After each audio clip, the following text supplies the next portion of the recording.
Hi there, Scott Hamilton, ROCKFILE, back with another podcast review for your ears. Going to be talking about the 2008 film Punisher: Warzone.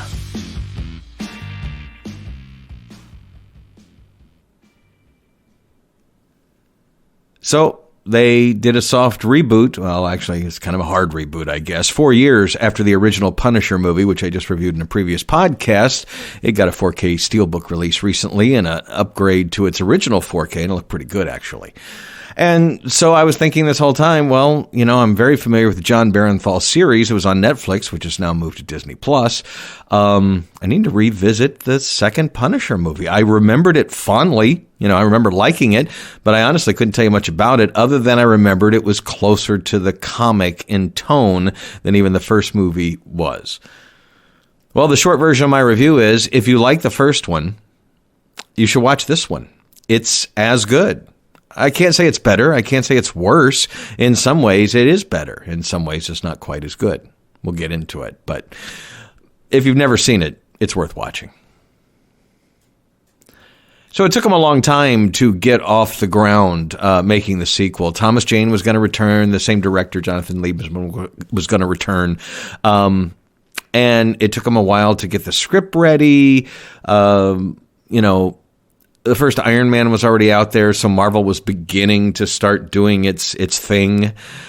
And it just didn't come together in time. And eventually the director and the stars left, and Lionsgate was left with the rights that they were about to lose. They needed to kind of reboot it, I guess. So they hired Ray Stevenson, who is not a bad Frank Castle. He's actually pretty good in the role. Everybody in the movie is pretty good. Dominic Miller is the bad guy.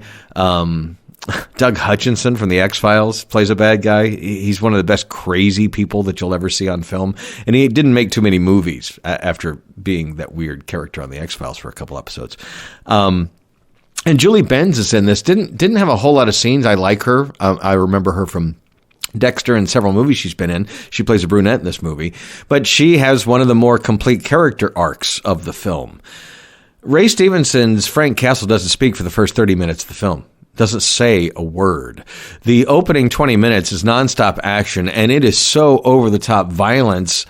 When I started watching it, it was like, oh man, this is going to be this. I thought this was good. I think this is going to be terrible. I mean, the violence was so over the top, and so heavily edited. Ray did good. There's some extras on here where he did a lot of training with SEALs and stuff to use the weapons and change out and the martial arts and all that kind of stuff. But it's the first opening scene where he pops into this dinner party and basically kills everybody at the party. Is so heavily edited. It's just, he blows people's faces off. He blows people's heads off. He throws knives into their foreheads. I mean, it is just I think they kill more people in the opening scene than they killed in the entire first Punisher movie. Now, like I said, you're having a different director, you have a different star, and you got a different vibe going in the movie. In some ways, though, it felt more like the Punisher comic than the original movie. I like Thomas Jane's version, but I don't think Thomas Jane was a great choice. Even at the time, I thought, well, he did a good job, even with the dye hair job. And Ray Stevenson, not the perfect choice, but he did a good job. Then they found John Barenthal for the series. And no matter what you think of the series, I think it was pretty good. He is an incredible Punisher. He is the Punisher from the comics. Marvel has done an amazing job through their movies and TV shows on their casting. I would say they're about 90-95% even better with just nailing people to play the right characters. Yes, they changed Tony Stark a little bit from the comics, but, Robert Downey Jr. that's him. I mean, nobody else could play Tony Stark. And once we got John Barenthal in the Punisher role, this is why I think those Marvel shows from Netflix have been brought into Disney+. We've already brought the Daredevil, that version, Charlie Cox's version, into the latest Spider-Man film. Sorry if that's spoilers, but it's the biggest box office movie the last couple of years. You should have seen it by now. So we already know that they're making some of that Netflix stuff canon. Why would you not bring John Barenthal in to be Punisher?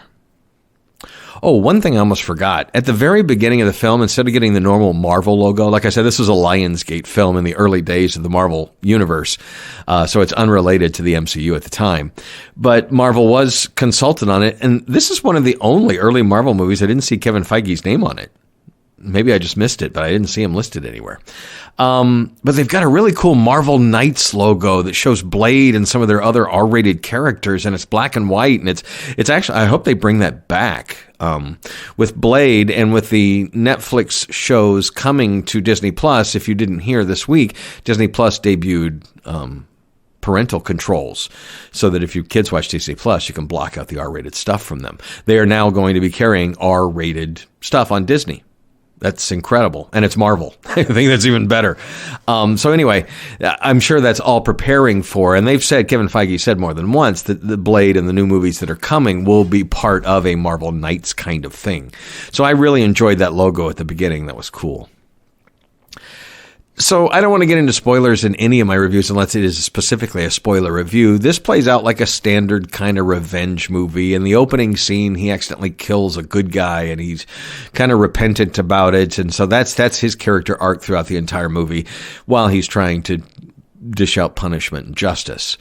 I like all the characters that were in the movie. I thought everybody did a great job. Lexi Alexander, this is one of her only movie credits. Matter of fact, it's interesting.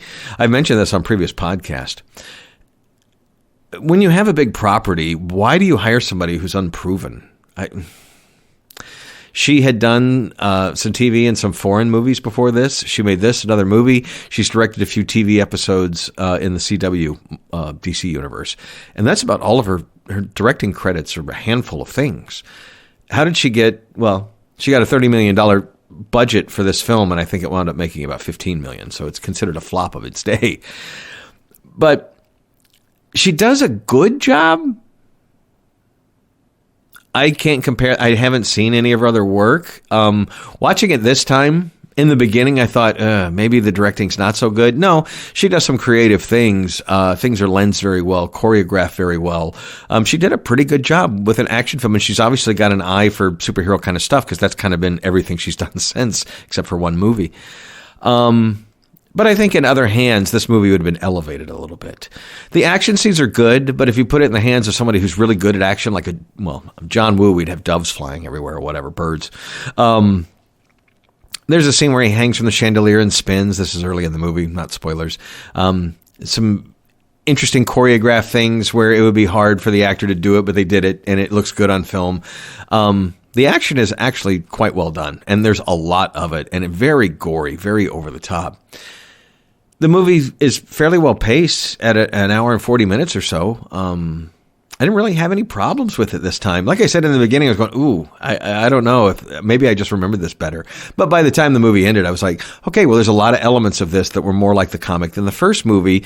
There's a few things they didn't get as well. The first movie, as I mentioned in my review, I thought they got bogged down a little bit in the side characters that we really didn't care about. And they came to help him at the end, so I know why that was there, but that long dinner scene just felt out of place. In this movie, there is less of that. Like, everything should be in here and flows as it should. But in the end, it's just okay. You know, it's just now that we have John Barenthal, you look back at this one and go, well, they tried. It was a good attempt. So I would put this on par with the very first Punisher movie, but not as good as the Punisher series on Netflix, which is now on Disney Plus.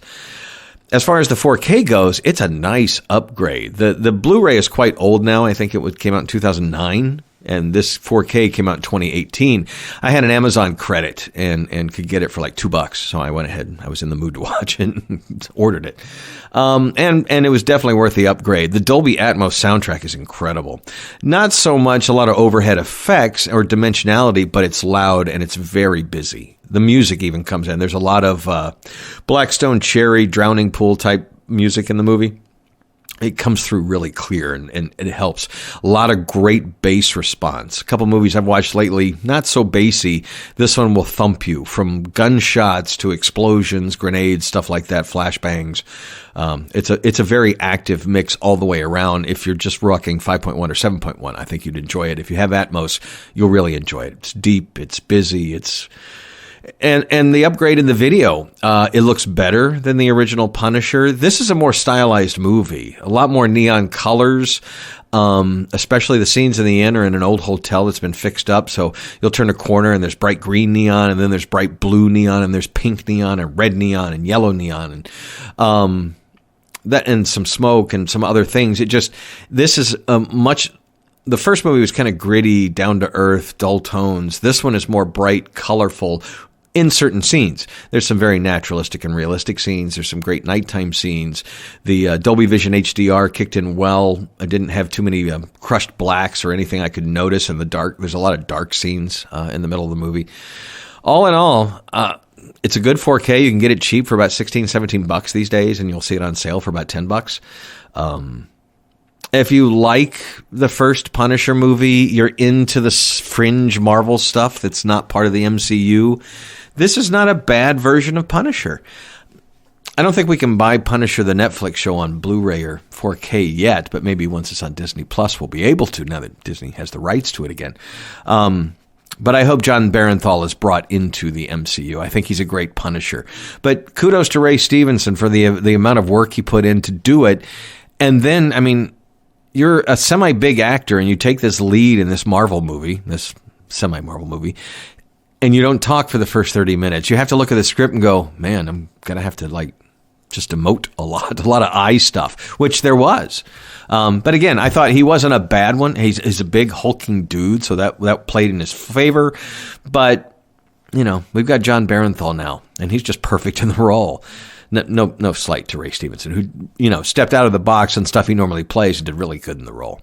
So Punisher Warzone, not bad. It was a good attempt. And believe me, some of the more, there's a couple X-Men movies that are much worse than this. If you want some over-the-top, very R-rated, almost horror movie level violence, a lot of exploding heads, he punches a guy through the face and it goes through his face into his skull in the movie. So if you don't have a problem with that kind of violence, then check out Punisher Warzone. It's a very hard R-rated Marvel Knights movie by Lionsgate that actually kind of holds up. If it wasn't so heavily edited, which was the style back in the early 21st century, it would be a hair better.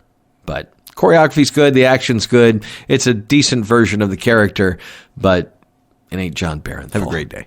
I'm Scott Hamilton. I'm ROCKFILE. Thanks for checking out my review of this movie. I've got plenty more on the way. Matter of fact, to give you a preview that I haven't even told anybody about yet, I just got a 4K copy of The Hurt Locker, the Academy Award-winning film from, was it 2009? Anyway, first time ever in 4K Dolby Atmos. That'll be coming up probably my next review, so be on the listen out for it. I'm Scott Hamilton, ROCKFILE. Thanks again for checking out the links below and being a part of all this. Have a spectacular day.